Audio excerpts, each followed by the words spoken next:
My name is Stephen Sindoni. Thank you for tuning into the broadcast of the poisoning of 1851 revealed. While researching the legend of J.C. Brown, I came across the following information in a book entitled Western Siskiyou County Golden Dreams, written by Elizabeth Renfro. The shocking story was witnessed by the official record keeper for the U.S. government, George Gibbs, who was traveling with Colonel Reddick McKee.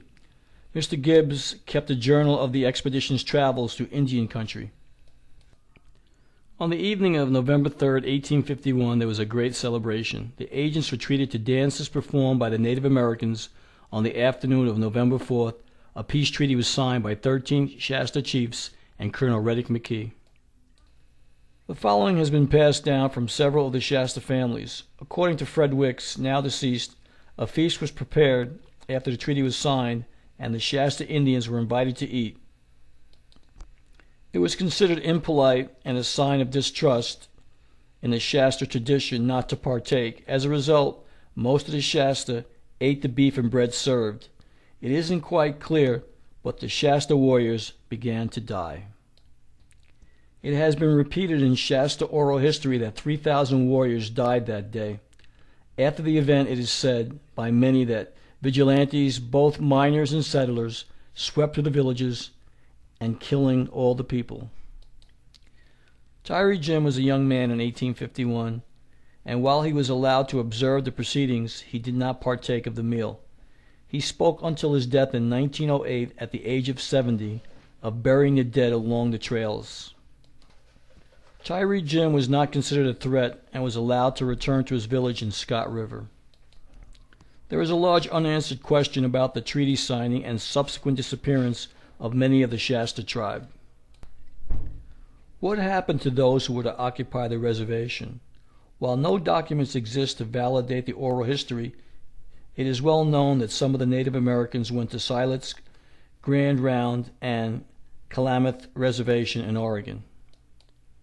Whatever the case, in the Indian census taken in 1852, it was reported that only 27 Native Americans were living in Siskiyou County. George Gibbs mentions in his journal on October 28, 1851, 7 days earlier, that he was made aware of the plot to kill all of the Native Americans at the treaty signing. His journal entry of November 4, 1851 merely states that in the afternoon it was signed in the presence of a large concourse of whites and Indians.